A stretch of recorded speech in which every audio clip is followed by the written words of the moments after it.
Definite article के बारे में आगे बात करते हैं। यदि किसी यूनिवर्सिटी का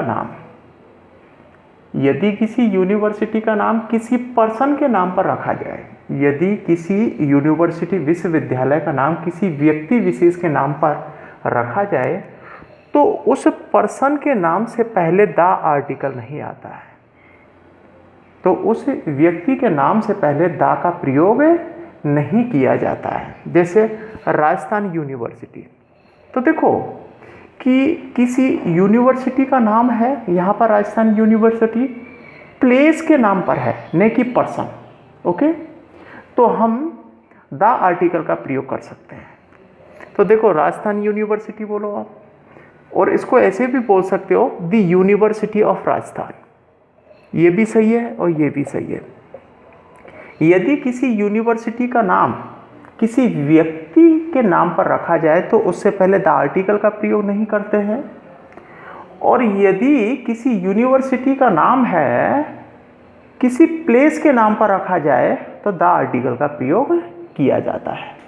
जैसे आप देख रहे हो जवाहरलाल नेहरू यूनिवर्सिटी, तो किसी यूनिवर्सिटी का नाम है, आप है कि किसी व्यक्ति के नाम पर रख रहे हो। ओके, तो जवाहरलाल नेहरू यूनिवर्सिटी ठीक है, सही है, लेकिन आप द आर्टिकल का प्रयोग नहीं कर सकते। The university of Jawaharlal Nehru ऐसे नहीं बोल सकते।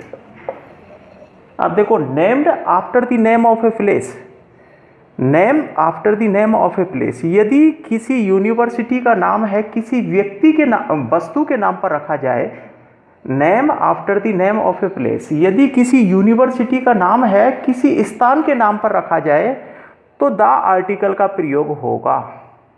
ओके, ध्यान रखना है।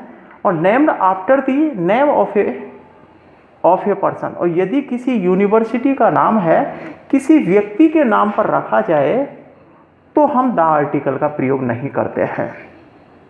नंबर 2 हम देखते हैं, यदि किसी डायनेस्टी या होल फैमिली की बात है करनी हो, डायनेस्टी का मतलब है वंश, यदि किसी वंश है या होल फैमिली की बात करनी हो तो प्रॉपर नाउन को हटाकर सरनेम में एस लगा देते हैं और उससे पहले द का प्रयोग करते हैं।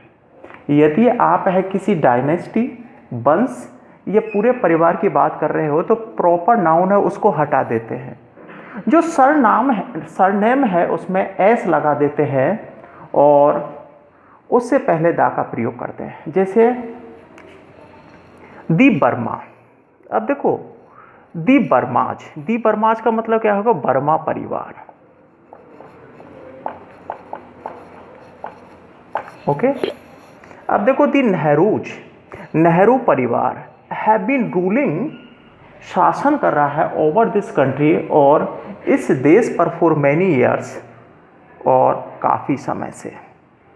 थर्ड है ह्यूमन बॉडी के पार्ट्स के नाम से पहले द का प्रयोग किया जाता है। ह्यूमन बॉडी के पार्ट्स के नाम से पहले द आर्टिकल का प्रयोग किया जाता है। आई caught him by the neck, I caught him, देखो नेक ह्यूमन बॉडी का पार्ट है, इससे पहले किसका प्रयोग किया गया है, द आर्टिकल का प्रयोग किया गया है, neck. I caught him by the neck.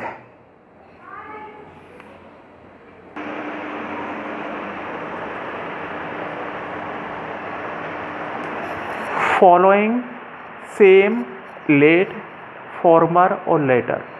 Okay, following, same, late, former, latter, इन शब्दों के पहले द का प्रयोग किया जाता है। एक भी ध्यान रखना है आपको, following, same, late, former, latter, इन शब्दों से पहले द का प्रयोग किया जाता है। जैसे this is the same book that I gave you, तो देखो यहाँ पर सेम आ गया, तो इससे पहले द आर्टिकल का प्रयोग होगा। तो ये शब्द है, इनसे पहले द आर्टिकल का प्रयोग किया जाता है। दी लेट इंदिरा गांधी, लेट आ गया, इससे पहले द आर्टिकल का प्रयोग होगा। This is the same book, यह वही पुस्तक है दैट आई गेव यू, जो मैंने आपको दी थी। दी लेट इंदिरा गांधी, स्वर्गीय इंदिरा गांधी। आगे देखते हैं, यदि किसी सेंटेंस में या क्लॉज की शुरुआत में, यदि किसी सेंटेंस या क्लॉज की शुरुआत में कंपैरेटिव डिग्री का प्रयोग किया जाता है तो उससे पहले दा का प्रयोग करते हैं। यदि किसी सेंटेंस या क्लॉज के बिगनिंग में कंपैरेटिव डिग्री आए तो उससे पहले दा का प्रयोग किया जाता है। जैसे the higher the rate of literacy, देखो हायर, ओके, यहाँ पर कंपैरेटिव डिग्री है और सेंटेंस के या क्लॉज के बिगनिंग में है the higher the rate of literacy, तो द आर्टिकल का प्रयोग होगा। देखते हैं the lower the demand of dowry, the higher the rate of literacy, और लिटरेसी साक्षरता की दर जितनी अधिक होगी द लोअर उतनी ही कम होगी द डिमांड ऑफ डाउरी। दहेज प्रथा है, दहेज की मांग है, उतनी ही कम होगी। तो देखो यहाँ पर हायर या लोअर कंपैरेटिव डिग्री है और सेंटेंस या क्लॉज है उसके बिगनिंग में आए हैं ये शब्द है, इसलिए यहाँ पर दा का प्रयोग किया गया है। अब है अब्स्ट्रैक्ट एडजेक्टिव से पहले, अब्स्ट्रैक्ट मतलब भाववाचक, या तो हम दा का प्रयोग करते हैं, अब्स्ट्रैक्ट एडजेक्टिव है उससे पहले भाववाचक, और यहाँ पर देखते हैं से पहले दा का प्रयोग करते हैं, अथवा उसके बाद में अब्स्ट्रैक्ट एडजेक्टिव के बाद में थिंग्स शब्द का प्रयोग करते हैं। देखो अब्स्ट्रैक्ट एडजेक्टिव से पहले या तो दा का प्रयोग करते हैं अथवा उसके बाद में थिंग्स शब्द का प्रयोग करते हैं। जैसे आप देख रहे हो कि ब्यूटीफुल है, वंडरफुल है, मार्वलस है, मिस्टीरियस है और सबलाइम, जो कि अब्स्ट्रैक्ट एडजेक्टिव है, ओके।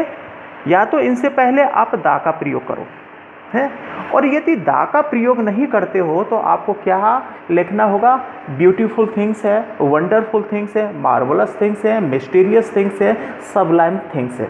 जैसे यहाँ सेंटेंस है the writer is talking about the beautiful, या तो आप ऐसे बोलो द ब्यूटीफुल, या फिर बोलना होगा ब्यूटीफुल थिंग्स, ऐसे बोलना होगा।